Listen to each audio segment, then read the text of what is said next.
gentlemen, and it gives me immense pleasure to be amongst you this evening. And we have come from very, very far land of Goa, which is India's smallest state. And today we have come to market ourselves to the American tourists. Incidentally, American tourists form the largest chunk of tourists who come into India. Every year, India gets about 6.5 to 7 million tourists from all over the world, and 1 million Americans comprise of those tourists. So, but most of the tourists prefer the places in North India, that is in Agra, Jaipur, Delhi circuit, and a very few of them come to Goa. So we thought that this was an opportunity not to be missed, and that's why we are delighted to have amongst us today our Deputy Chief Minister from Government of Goa, Mr. Francis D'Souza. We also have with us today the Honorable Minister for Tourism, Mr. Dilip Parulekar from Government of Goa, and myself, Nikhil Desai, the Director of Tourism Department, as well as the Managing Director of the Goa Tourism Development Corporation. We would seek to have a dialogue with the media. Here, thank you very much at the outset on behalf of Goa Tourism. I must thank all of you for having come here, and we would be most delighted to answer your queries. So that said, we're going to actually open it up to any questions that we have from the media, and I'm going to kick it off by asking Mr. Desai. Mr. Desai, talk about the purpose of the Goa Roadshow, and who is your ideal demographic for people to visit Goa? Well, Goa happens to be rated as one of the must-see places or must-visit places by various traveler surveys and leading travel and trade magazines all over the world. And as I elaborated before, Americans form the number one segment of tourists who come into India. But unfortunately, we get only about 30,000 or 35,000 American tourists who actually come into Goa. So we thought that this huge market cannot go untapped, unnoticed, and that's why we had to be here to tell the prospective American tourists that there's a beautiful land of Goa. It's got a very unique culture because we were under the Portuguese rule for almost 450 years, whereas the rest of India was under the British rule. So as a result, we have inherited our own sets of cultural confluences, and that makes Goa a very special place to be. And we offer everything, as you will see in our presentation later. And that's why we thought that we should be here, and we should we should market ourselves as one of a very good opportunity, very good alternate destination for the American tourists. Stephen, go ahead. I saw in one of your brochures that you offer spiritual tourism. Can you elaborate on that by talking about what that means? Is it more than just going to churches? Are there some programs? See, Goa is not a Christian state, it's a Hindu state.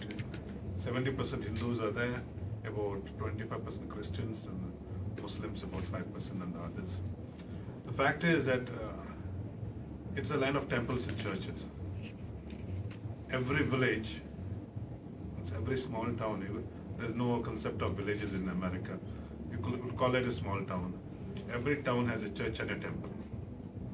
It's a perfect place for religious harmony. It's one of the most peaceful states in India, and you can see religion everywhere. Throughout the state you see religion. You see the churches, temples, small temples, crosses, everywhere you see religion. So every Hindu community has got their own temple, which the witches say it is my temple. They have their own gods. Every community has their own god. And the mingling of the two faiths, the Christianity and the Hinduism, is so perfect that the Hindus will visit the churches, the Catholics will visit the temples on every religious occasion. And there are n number of festivities of the churches and temples. One of the biggest events which will take place in 2014 is the exposition of St. Francis Xavier. St. Francis Xavier was a Spanish priest who came to Goa, and his body is preserved in a casket in the church of the Basilica of Bon Jesus, and it is exposed every 10 years. And pilgrims from all over the world visit Goa for that purpose. It will start around 20th of November next year to the 4th of January 2015.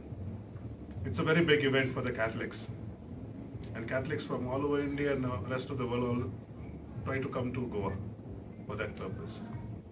So when you come to Goa, you see religion all over the place. Thank you. Mr. Pancholi? You are marketing Goa. Can you tell us how it differs and what are the unique features of Goa as compared to Kerala or other parts of India? Well, to begin with, Goa has a very checkered and an illustrious history. In fact, there have been archaeological finds of prehistoric settlements in Goa. Thereafter, it was a part of the Mauryan Empire, and then we progressed into the Vijayanagar Empire, which was one of the very prominent empires of southern India. And then we went into the Muslim dynasty, followed by the Portuguese rule of 450 years, after which we got liberated in the year 1961. So all this has meant that Goa has become a melting pot of various cultures, the East and the West. It was said that in the 16th century, those who had seen old Goa did not see Lisbon, because this was the capital of Portuguese Estado da India. And as a result, the unique cultural influences that are present in Goa may perhaps not be found anywhere else in the country. And as a result, we have our own unique cuisine, which is again world famous. We also offer backwaters, we have Ayurveda, we have the yogas, and a lot of these practices which appeal to the tourists from this part of the world. In addition to that, as Sir has just pointed out, the unique confluence of two religions has presented itself has manifested itself in the cultural way of life of people. And as a result, I think Goa offers a lot of choice to the discerning tourists, and that's what we will present before you when our PowerPoint presentation will be unveiled before you in the later part of the evening. Heaviest rainfalls in the world, about 120 inches of rain in 6 months. So that is a time when there's hardly any activity in the state. You have to understand that part of it. The other 6 months are the sunny months, from say October up to April and first week or second week of May. So that is the season we get, 6 months season we get. Of course you can enjoy the rains also, but people are discouraged with the heavy downpours. So that leaves them out.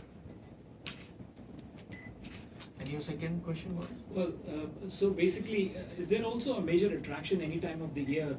That also was one of the things as question one, that are there any particular time of the year that you would say that yes, that's the time that you get December, January. more traffic and major attractions are there in Goa? Yes, typically when the season starts, that's when a lot of events and activities take place in Goa. For example, we have EDM music festivals which are popular in the month of December.